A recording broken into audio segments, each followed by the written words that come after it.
नमस्कार। आज हम बात करेंगे मिथ्या साक्ष्य देना और मिथ्या साक्ष्य गणना। ये आईपीसी के सेक्शन 191 एंड 192 में दर्शित है। हमको सबसे पहले तो ये ध्यान होना चाहिए कि मिथ्या साक्ष्य देना 191 में है और मिथ्या साक्ष्य गणना 192 में है। वहीं पे अगर हम बात करें कि मिथ्या साक्ष्य देना क्या होता है, तो मैं सबसे पहले आपको विधिक लैंग्वेज से हटकर साधारण भाषा में बताता हूँ कि मिथ्या साक्ष्य देने का अर्थ है कि कोई व्यक्ति यह जानते हुए कि जो भी वो बात प्रकट कर रहा है या जो भी वो साक्ष्य दे रहा है या जो भी वो बात बोल रहा है और वह बात मिथ्या है, मीन्स गलत है, और वह ये जानता है कि वो जो बात बोल रहा है वो गलत है, तो उसको मिथ्या साक्ष्य देना कहलाता है। ठीक, पहले हम सबसे पहले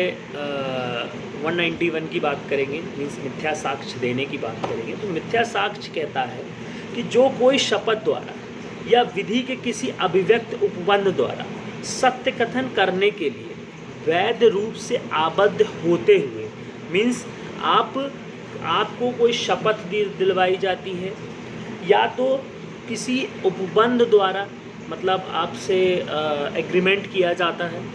ठीक है, या तो आपसे शपथ ली जाती है कि भाई आप इसमें शपथ लें कि आप जो बोल रहे हैं वो सत्य बोलेंगे, तो आप विधिक रूप से आबद्ध हो जाते हैं। जब आप कहीं पे शपथ लेते हैं या तो फिर आप कोई एग्रीमेंट करते हैं कि आप जो बोल रहे हैं वो सही बोल रहे हैं या जो आप कर रहे हैं वो सही कर रहे हैं या जो आप बता रहे हैं वो सही बता रहे हैं, तो आप उस जगह पे विधि द्वारा आबद्ध हो जाते हैं। किसी विषय पर घोषणा करने के लिए विधि द्वारा आबद्ध होते हुए ऐसा कोई कथन करें जो मिथ्या है और या तो जिसके मिथ्या होने का उसे ज्ञान या विश्वास है, मीन्स आपको उसका ज्ञान भी होना चाहिए और विश्वास भी होना चाहिए कि जो आप कथन कर रहे हो वो मिथ्या है।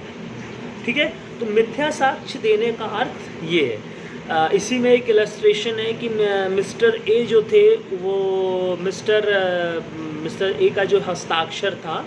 और जो हस्तलेख था, तो मिस्टर बी ने उसको देखते हुए बताया कि हाँ ये मिस्टर ए का हस्तलेख है, लेकिन मिस्टर बी ये जानते थे कि नहीं ये मिस्टर ए का हस्तलेख नहीं है, और बाद में ये बात प्रूफ हो जाती है कि मिस्टर ए का जो हस्तलेख ये नहीं था, तो मिस्टर बी ने मिथ्या कथन दिया क्योंकि उनको मालूम था कि भाई जो ये हस्तलेख है मिस्टर ए का नहीं है,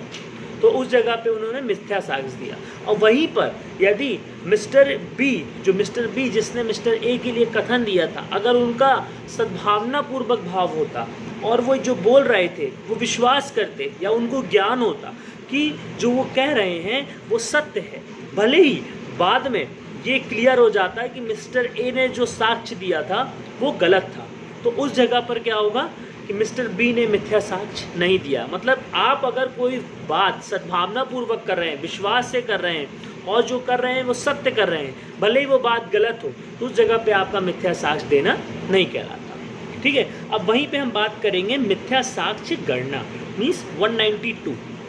जो कोई इस आशय से किसी परिस्थिति को अस्तित्व में लाता है, जो कोई इस आशय से, मतलब कोई भी व्यक्ति किसी आशय से किसी परिस्थिति को अस्तित्व में लाता है या किसी पुस्तक या अभिलेख में कोई मिथ्या प्रविष्टि करता है, मीन्स आपने किसी पुस्तक में कोई चीज़ लिखी हुई है उसमें आपने ऐड कर दिया, कोई फॉर्मेट है और उसमें आपने किसी का नाम था आपने अपना नाम ऐड कर दिया, या मिथ्या कथन अंतर्दृष्टि रखने वाली कोई दस्तावेज रचता है कि ऐसी परिस्थिति मिथ्या प्रविष्टि या मिथ्या कथन न्यायिक कार्यवाही में या कि ऐसी कार्रवाई में जो लोक सेवक के समक्ष उसे उस नाते या मध्यस्थ के समक्ष विधि द्वारा की जाती है साक्ष्य से दर्शित हो, और किसी इस प्रकार साक्ष्य में दर्शित होने पर ऐसी परिस्थिति मिथ्या प्रविष्टि या मिथ्या कथन के कारण कोई व्यक्ति जिसे ऐसी कार्यवाही में साक्ष्य के आधार पर राय कायम करनी है, ऐसी कार्रवाई के परिणाम के लिए तात्विक किसी बात के संबंध गलत राय बनाए, वह मिथ्या साक्ष्य गणना है। मीन्स आप कोई ऐसा एविडेंस ऐसा एविडेंस या ऐसा प्रूफ या ऐसी कोई चीज़ कोर्ट के सामने, न्यायालय के सामने रखते हैं जिससे न्यायालय का जो निर्णय है वो प्रभावित हो, और जैसे ही वो निर्णय प्रभावित होता है तो आपका मिथ्या साक्ष्य गणना साबित हो जाएगा। ठीक है, वहीं पे अगर हम बात करें तो मिथ्या साक्ष्य देना और मिथ्या साक्ष्य गणने में भी हम थोड़ा बहुत डिफरेंस अगर हम देखें तो सबसे पहले उसमें साधारण आशय है, मतलब साधारण, कोई भी अपराधों में साधारण आशय है, लेकिन मिथ्या साक्ष्य गणने में विशिष्ट आशय होता है। ठीक है, अगर हम देखा जाए तो मिथ्या साक्ष्य देने में तात्विक बात पर प्रासंगिक होने के लिए आवश्यक नहीं है, लेकिन यहाँ पे तात्विक बात पर प्रासंगिक होने के लिए आवश्यक है।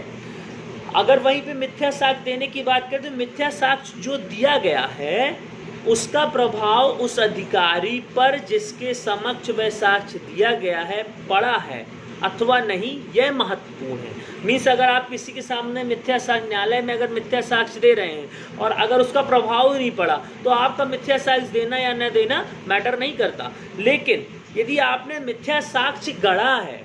और उसका प्रभाव ऐसा होना चाहिए कि न्यायालय के किसी तात्विक बात के संबंध में गलत राय कायम करने में भ्रमित हो जाए, मीन्स न्यायालय कुछ निर्णय करने वाला था और उसने कुछ निर्णय कर दिया, तो उस जगह पे क्या होगा कि आपने उसको मिथ्या साक्ष्य गढ़ दिया, वहाँ पे वो इम्पॉर्टेंट हो गया। दोनों जगह पे सेम चीज़ है, अगर आपकी बात मानी गई तो आपने मिथ्या साक्ष्य दिया, और अगर आपकी बात नहीं मानी गई तो मिथ्या साक्ष्य नहीं दिया। मिथ्या साक्ष्य आपने गढ़ा है, किसी न्यायालय के अधिकारी ने मान लिया कि हाँ भाई गढ़ा गया है, और वहीं पर